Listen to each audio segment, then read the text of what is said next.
Hey there everybody, Professor Cloud here with another how to enjoy video for the game New World. We've talked about fishing, we've talked about a number of different topics with respect to New World, and as I continue to make my way through the game, 140 hours in now, there are still more and more things to learn. There are still more and more things to enjoy. And today we're going to talk about jewel crafting. Jewel crafting is another important aspect for anybody playing the game. You will use it in a number of different ways. So let's go ahead and jump in and talk about how you would go about first working with the jewels themselves, and then what are you going to do with them once you have them. Okay, we are here in Ebonscale. This is one of my home cities, meaning I actually have a home here.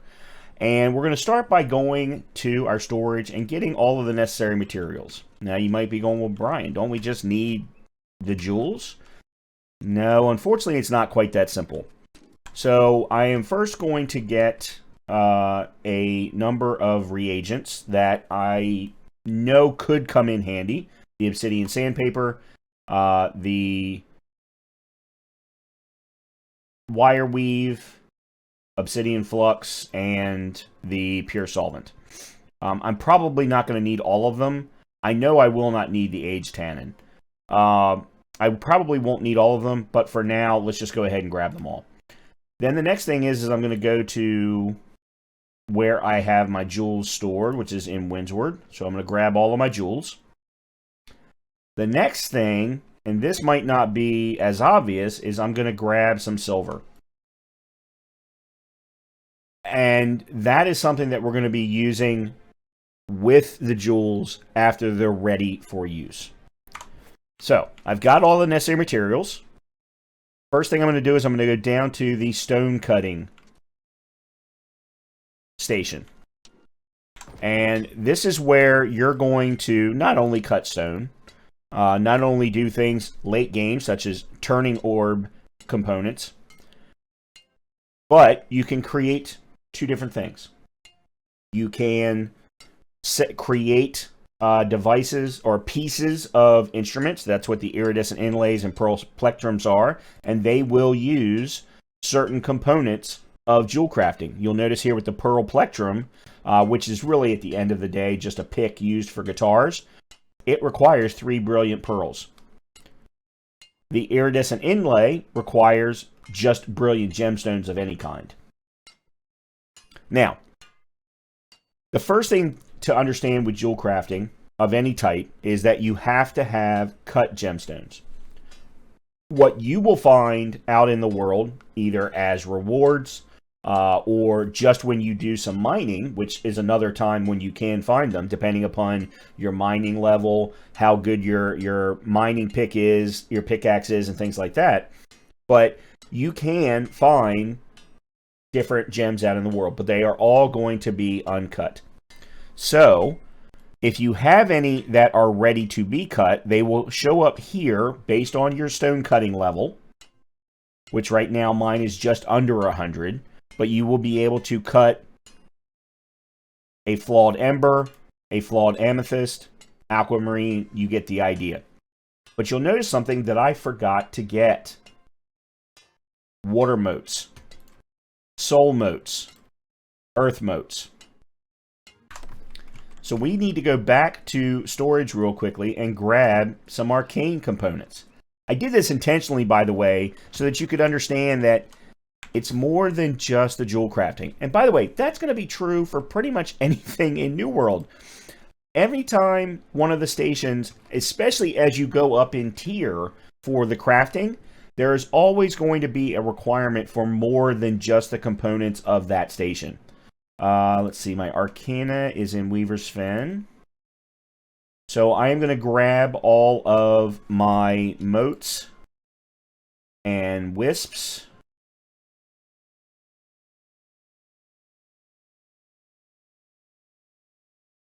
And essences. Oh, I'm encumbered. Uh-oh. Not good. That's okay. I'm in the city. It doesn't matter.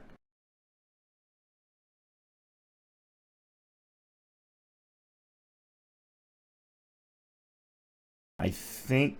fire. Okay, that should do it. So we've now got, if you think about it for jewel crafting, we've got a combination of the jewels, stones, in other words. We've got silver ingots, which is going to be your mining. And we've now got arcana components that all will be used as part of our jewel crafting. And as I said, jewel crafting will start here at the stone cutting table. So let's go back to our gemstones. So the minute I went and grabbed those, I now have available cut flawed items that I can take and make them, or uncuts that I can make cut. Now, the other thing that I do want to call out before I do anything here is, in addition to turning an uncut into a cut, which you'll then use in either crafting for things like earrings, amulets, or rings, but they can also be used to socket into your weapons and armor. So, depending upon what you want to use your jewels for will determine what you do with the jewel after you're finished. So you can see here, for example, my Centurion's Blade. It has a red gemstone in it, specifically a ruby, that was put in to give me the Ignited perk, which is 30% of damage is converted to fire. Every gem will have both a offensive perk as well as a defensive perk. So if I go over here, say, to my cut flawed opal, you can see that it has a Gambit perk, which is 6% of damage while your stamina is not full, or an increase in damage if your stamina is not full. That's the offensive perk. And then Elemental Ward, which is a 1% elemental damage absorption. That's your defensive perk. So make sure that you understand what it is that you're going to use it for. Do you have open sockets to actually place your gems into? And all you have to do is drag and drop. You can drag your jewel directly from your inventory, drop it onto the open socketed item. So for example, I've got a musket here. This musket has nothing socketed into it. All I would need to do, for example, is take this cut flawed onyx and drop it right in here, and it will allow me to do that. I'm not going to do that because this is a flawed gem. I want to have a higher level gem to drop into this socket. So once I get that ability, I can drop in a higher level gem and put it in here. All right, back to the cutting. The other thing to keep in mind, and this will be, you'll need to figure this out for yourself based on your own inventory management. In addition to cutting gemstones so that they can be used for sockets, amulets, rings, and earrings, you also can infuse gems. Or, sorry, not infuse, fuse gems. What that means is you have enough of a flawed version, an uncut flawed version, to create an uncut common version. You have enough of a uncut common to create a uncut brilliant, and so on. Because just like in everything else inside a New World, there are 5 tiers to jewels as well. It is flawed, common. Don't worry about rune glass, that's endgame. We've then got brilliant, pristine, and then runestones, which are your legendaries. So, depending upon how many of a particular gem you might have, you might want to fuse it rather than cutting it. Now, do I happen to have, and by the way, the minimum requirement for fusing, at least at the common level, is 3. So I would need to have 3 flawed of any gem to turn it into a common. In addition, I've also got to have the next level of mote. So instead of motes, they would be wisps. Instead of wisps, they would be essences. This is an arcana thing. So do I have anything, and this is where the solvent would come into play, by the way. I do not have 3 of any particular gem at the moment that will allow me to fuse. Oh, yes I do. I have sapphire, but I don't have any death wisps. So I'm going to have to go to an arcana station to create a death wisp in order for me to fuse sapphire into a common. But, so that we just keep moving forward with the video, let's go ahead on up and grab one of my flaweds that I only have 1 of. Here we go. The flawed carnelian. It requires 2 fire motes. So let's go ahead and craft that. And it was that simple. I now can socket this particular gem into a slot in my inventory. And here it is right here, cut flawed carnelian.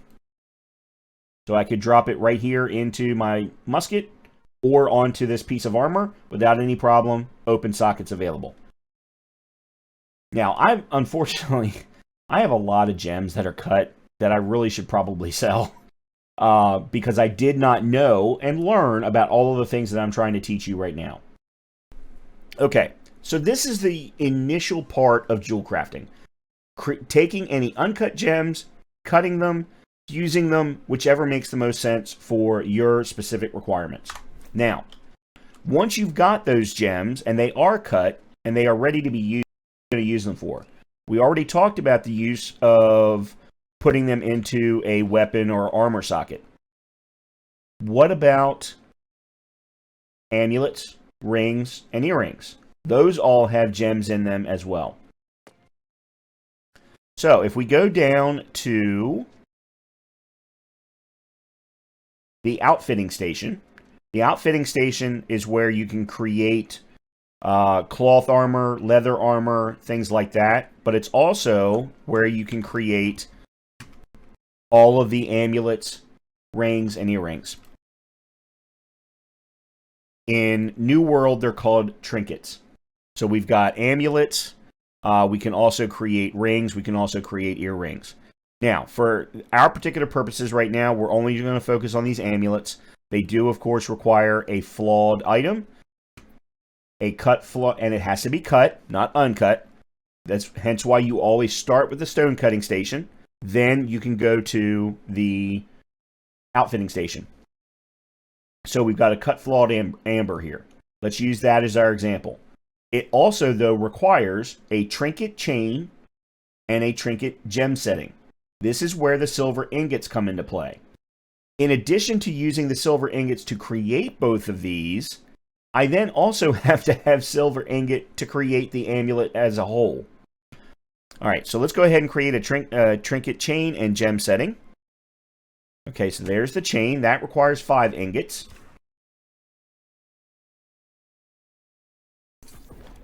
And a setting. That requires 4. So we're talking 10 silver ingots at a minimum to create an amulet plus the cut gem. I will be honest with you, although I am teaching you this, I have not used it for anything of value. I have gone off of what I have found out in the world with respect to amulets, rings, and earrings. That's me. I'm not going to tell you how to play your game. I just want to tell you that the amount of value that I have found from jewel crafting, because it takes so much to increase your jewel crafting skill, I got very little for creating that setting and chain. I'm going to get very little from actually creating this amber amulet. I might get 1 jewel crafting level.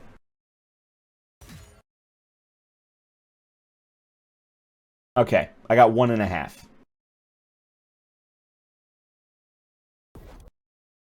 And that's all that there is for jewel crafting. It's really that simple. Now, over time, of course, as you get higher levels, you're going to be able to create commons or higher level amulets. You actually don't get access to rings until you get jewel crafting level 50.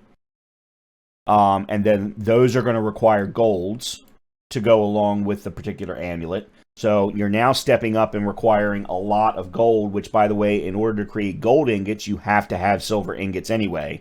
So it really, the amount of time it takes to create all of the required components for jewel crafting, you might just be better served to buy it off of the trading post. It's up to you, though. It is fun, though. If you enjoy all of the crafting sides of things with respect to New World, it can still be a tremendous amount of fun to put all of the pieces together, making sure that you go out into the world and find silver and gold and all of the necessary. And by the way, as you're mining silver and gold, if you've got a high enough level of mining, you've got a high enough level of pickaxe, well, you're possibly going to find uncut gems at the same time as an additional add-on. So you're going to be finding this stuff naturally out into the world.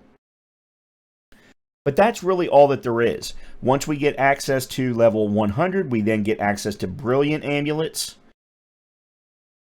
Earrings also become available at level 100, and you get the idea. Over time, you will get access to higher and higher things.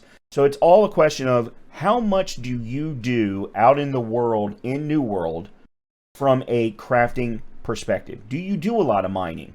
Do you do a lot of gathering of materials and finding of things, looking through supply caches and stuff like that to find the uncut gems and so on? Or do you just go out and beat the crap out of everything?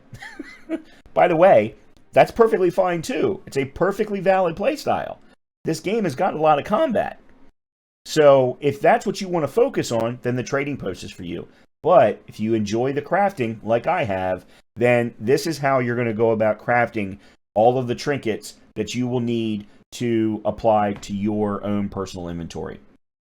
So I hope this has been of value to you. As always, if you've enjoyed the content, please make sure to hit the subscribe button. Please make sure to hit the like button. And if you do enjoy it and you would like to see me live, you can catch me Monday, Wednesday, Friday, Saturday, 6 p.m. Eastern Time over on twitch.tv/TheProfessorCloud. Thank you very much, and I hope to see you in the next video.